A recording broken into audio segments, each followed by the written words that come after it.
Manalig kay Kristo upang maligtas.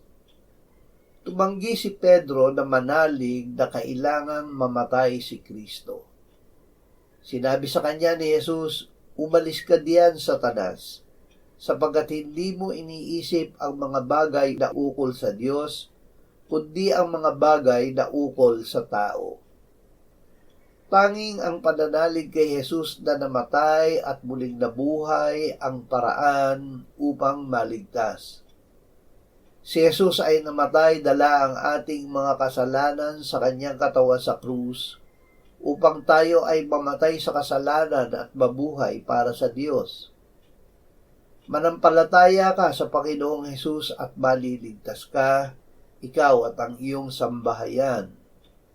Sapagkat kung ipahahayag mo sa pamamagitan ng iyong bibig si Jesus na Panginoon at sasampalataya ka sa iyong puso na binuhay siyang muli ng Diyos mula sa mga patay, ay maliligtas ka.